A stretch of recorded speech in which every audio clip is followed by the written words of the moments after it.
Buenos días, soy Natalia Sánchez de Spanish Perfecto and I'm here to help you learn Spanish Perfecto from level 0.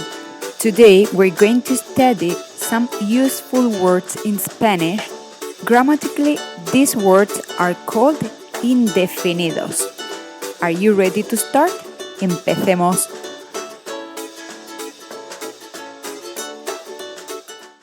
I will need some feedback about this lesson because it's not going to be easy and I hope you understand it right.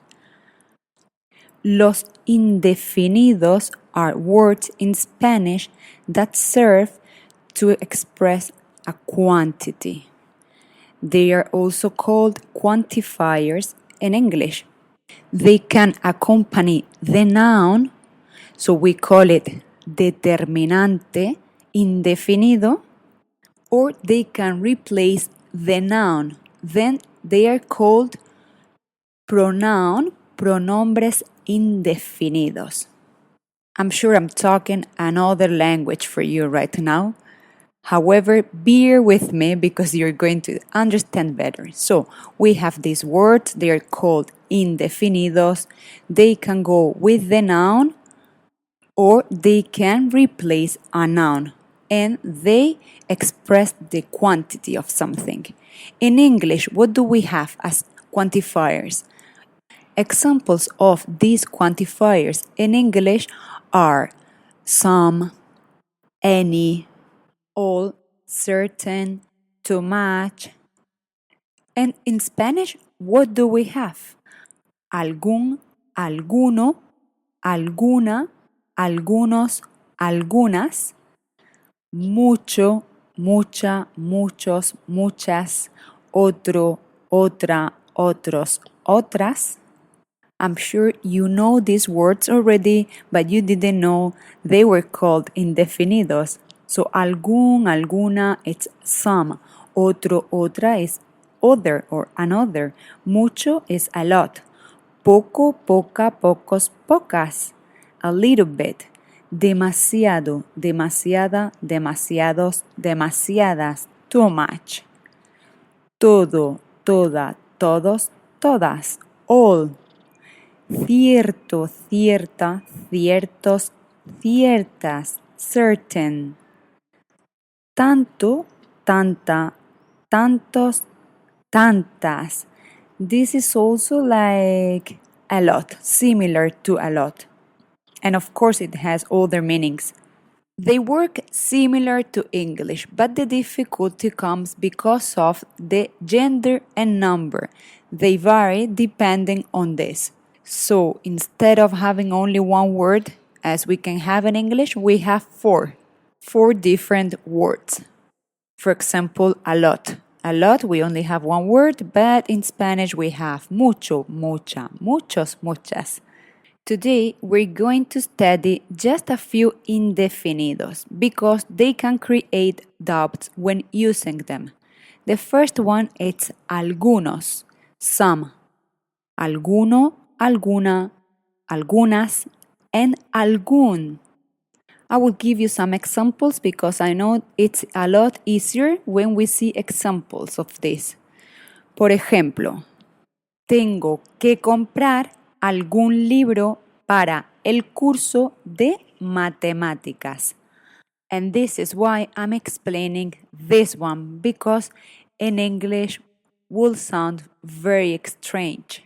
We actually couldn't say it. In English, the literal translation would be I have to buy some book for the math course.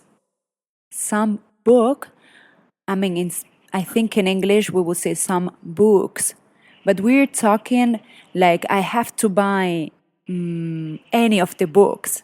In Spanish, it's actually that the real definition, like I have to buy any of the books that are good for the math course. So, tengo que comprar algún libro para el curso de matemáticas. ¿Hay algún problema? Is there any problem? ¿Hay algún problema? ¿Has visto algún director famoso aquí? Have you seen any famous director here? Ejemplos con algunos. Algunos amigos no van a venir a la fiesta. Some friends are not going to come to the party. He leído algunos artículos sobre el tema. I have read some articles about the topic or the subject. ¿Has visto algunos documentos por aquí? Have you seen any documents somewhere here? As you can see, in English, when you make a question, you use any, but in Spanish, nothing changes. You still use algunos or algún, as we did with the word algún. It did not vary. It doesn't matter if it's interrogative or affirmative, but we will see that it will vary if it's negative. Ejemplos con algunas. Algunas personas prefieren té en vez de café. Some people prefer tea over coffee or instead of coffee. Algunas personas prefieren té en vez de café. He visitado algunas ciudades europeas durante las vacaciones. I have visited some European cities during the holidays. ¿Has visitado algunas ciudades europeas durante las vacaciones? Have you visited any of the European cities during the holidays? Once more, we use the same word for affirmative and interrogative. And now, alguna. Necesito encontrar alguna solución para este problema. I need to find a solution for this problem. Once more, it's difficult to translate into English because actually it says I need to find any of the solutions that are out there for this problem, but there is no way expressing that in English. So in English, we would just say I need to find a solution for the problem. But for us, it means actually like I need to find one of the solution, but we know there are a lot. So I need to necesito encontrar alguna solución. Tengo alguna camiseta vieja. I have an old t-shirt, but actually again, it's not that the meaning. It's like someone out there, I have an old t-shirt. Anyway, please let me know if you don't understand this. And the last example, interrogative. ¿Conoces alguna tienda por aquí? Do you know any shop somewhere here? And there is one missing. We studied algún, algunos, alguna, algunas. But there is another one we use, and it's alguno. Remember we said these words can accompany a noun, or they can be actually pronouns. So we only use alguno when grammatically this word is a pronoun. Alguno no ha entendido nada. This actually means any from you all has not understood anything. Alguno no ha entendido nada. And in this sentence, we also negate twice. We say no and nada, no and nothing. In English, if we say that, we have to say instead of nothing, anything. But in Spanish, we don't have to do that. So we say no and nada, both negations together. Alguno no ha entendido nada. This word, alguno, can never go with a noun. It's always a pronoun. Alguno ha cogido mi bolígrafo? Have any of you taken my pen? Once more, we said these words can go with a noun, accompany a noun, or they can act as a pronoun. When it comes to algún, this one will always go with a noun. And if we use alguno, this will always be a pronoun. Alguna can accompany a noun and it can also work as a pronoun. Tengo alguna camiseta vieja. ¿Alguna ha visto mi bolígrafo? I have an old t-shirt. Has any of you seen my pen?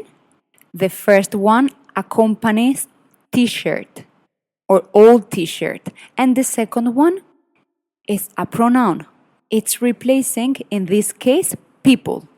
In this case, is replacing a female and singular. Alguna ha visto mi bolígrafo. Algunas, we have the same word. It doesn't matter if the word acts as a pronoun or if it goes with a noun. Examples of this: tengo algunas revistas de coches. I have some cars magazines. ¿Quieres algunas? Do you want any of them? Algunas, it's replacing the magazines, the word that we used just before. The last one, algunos, we also use the same word in both cases. Tengo algunos zapatos para reparar. I have some shoes to repair. Algunos no saben en qué día viven. Some don't know in which day they live. I don't know if that makes sense in English. These are some of the most difficult indefinidos. Estos son algunos de los indefinidos más difíciles. And it's also because it's very different to English. Even they give a meaning or a sense of the sentences that English don't even have. But this is not all. Remember, we said we can use them for affirmative and interrogative sentences. However, it's going to be different when it comes to negative sentences. And I'm going to stop this episode here, and we will explain that in the following episode. Meanwhile, muchas gracias por estar ahí. I hope you understood this lesson. If you have any doubts, as always, please contact me through Instagram. So next week, I can respond to your questions. Hasta el próximo episodio. Remember, you can always contact me through my Instagram account, Spanish Perfecto, or my website, www.spanish-perfecto.com. Hasta pronto.